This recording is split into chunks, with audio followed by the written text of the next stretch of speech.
अस्सलामुअलैकुम, आप देख रहे हैं उर्दू पॉइंट और मैं हूं आपका मेज़बान फरहान खान।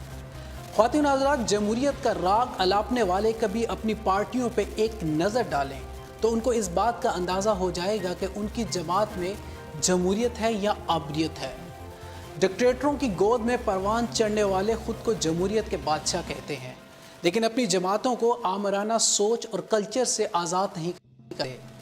अगर हम जमहूरियत के बादशाहों का मवाजना आमरों के साथ करें तो हमें पता चलता है कि जनरल अयूब, ज़िया और मुशर्रफ तीनों डिक्टेटर गुजरे हैं और मजमूई तौर पे 30 साल तक बरसर इक़्तिदार रहे हैं। लेकिन फ़ौज का सिस्टम ऐसा है कि इनकी औलाद में से कोई जनरल तो दूर की बात ब्रिगेडियर भी ना बन सका। ज़िया के बेटे ने कुछ अरसा सियासत में हिस्सा लिया, लेकिन उसके बाद फिर वो खुडे लाइन लग गए। साबिक ISI चीफ और अगवान जहाद के दौर के सबसे ताकतवर जनरल अख्तर अब्दुर्रहमान के साहबजादे हमायूं अख्तर, हारून अख्तर ने नून लीग और काफ लीग के प्लेटफॉर्म से सियासत की। आजकल वो भी सियासत से दूर हैं। जनरल राहीद शरीफ, परवेज़ कियानी, वहीद काकड़, जहांगीर करामत, असलम बेग, याह्या खान और जनरल मूसा इतने बड़े बड़े जनरल, लेकिन इनकी औलाद फ़ौज के सिस्टम के आगे बेबस नज़र आई।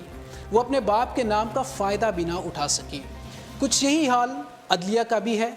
आला अदालतों के जज अपने बच्चों के वकील तो बनवा लें, लेकिन बड़ी बात है, लेकिन मुल्क की तारीख में शायद ही किसी चीफ जस्टिस का बेटा चीफ जस्टिस बन सका हो। इस ब्यूरोक्रेसी में भी हमने देखा कि ताकतवर तरीन सेक्रेटरीज की औलाद बिजनेस या प्राइवेट सेक्टर्स में जॉब करती हैं।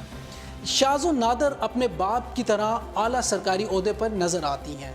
इसके बरक्स हम जब सियासतदानों को देख लें, एक दफ़ा बाप सियासत में आ गया तो फिर इसका भाई, बेटा, बेटी, बीवी, बहन, दामाद, भनोई और इसके बाद अगली नस्ल तक सियासत पर अपना हक समझते हुए धड़ल्ले से इक़्तिदार में हिस्सा मांगती है। भुट्टो और शरीफ ख़ानदान की मिसाल आपके सामने है। नवाज शरीफ के इस वक्त कम अज़ कम 22,000 पंजाब और मरकज़ में वजारतों या आला सरकारी ओहदों पर फायज़ हैं। फजलुर रहमान साहब के भाई भी पार्लियामेंटेरियन बने और गालबन इनके भतीजे भी सियासत में आ चुके हैं। काजी हुसैन अहमद मरहूम साहब ने जब MMA के सरबराही की हैसियत से अपनी ही बेटी को ख़वातीन की सीट पर MNA मुंतखब करवाया, तब जमात इस्लामी की हज़ारों ख़वातीन वर्कर्स की अहलियत पर सवालिया निशान लगा दिया। चौधरी बरादरान, लगारी, मज़ारी, चट्ठे, कुरैशी, पगहाड़ा, जतोई, अचकजई, असफंजार वली, अरगल्स, मुल्क के चारों सूबों के बड़े बड़े सियासतदानों को आप अगर देख लें, आप साथ साथ अपने ख़ानदानों के अफराद को भी सियासत में और इक़्तिदार में शरीक रखते हैं। परवेज़ खटक साहब भी अपनी बेटियों और दामाद को सियासत में लाकर आला ओहदे दिलवा चुके हैं। इन सियासतदानों की अहलियत क्या है, सिवाय इसके कि ये अपने इलाके के ज़मींदार हैं, जागीरदार हैं, बदमाश हैं, कातिल हैं, रसियागीर हैं, कब्ज़ा ग्रुप हैं। इसके अलावा इनकी क्वालिफ़िकेशन क्या है, किस बुनियाद पर ये अपने भाइयों बच्चों को के साथ सियासत में लेके आते हैं और यूँ मुल्क इन 3 दर्जन ख़ानदानों के ज़ेरे कंट्रोल आ जाता है। मासूम आवाम जिनको सोचने समझने का मौका भी ये लोग नहीं देते।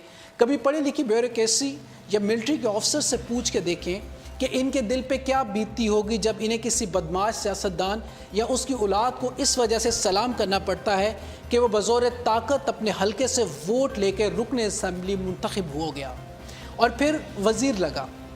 इस्टेब्लिशमेंट का नाम लेकर आप अपना रोना जितना मर्जी रो लें, लेकिन कम अज़ कम आर्मी, अदलिया और सिविल ब्यूरोक्रेसी में अकरबा परवरी तो नहीं। जनरल का बेटा जनरल नहीं बनता, जज का बेटा जज नहीं लगता, महकमा सेक्रेटरी का बेटा DG नहीं लगता।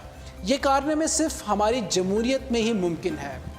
और ऐसा करने वाले सियासतदान जब अपने आप को जमहूरियत पसंद कहकर सारा मलबा इस्टेब्लिशमेंट पर डालने की कोशिश करते हैं तो ये नारा लगाते हैं कि जमहूरियत बेहतरीन इंतकाम है।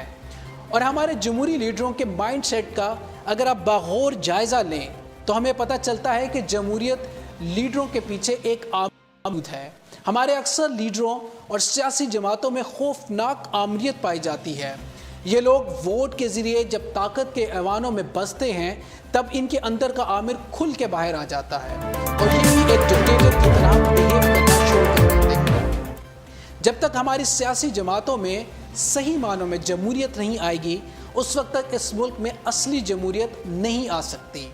ابھی ویرانی شب میں کمی نہیں آئی، ابھی ویرانی شب میں کمی نہیں آئی، نجات دیدہ و دل کی گھڑی نہیں آئی، چلے چلو کہ وہ منزل ابھی نہیں آئی۔ اپنے میزبان فرحان خان کو اردو پوائنٹ سے دیجیے گا اجازت۔ حیات باقی، ملاقات باقی۔ پاکستان زندہ باد۔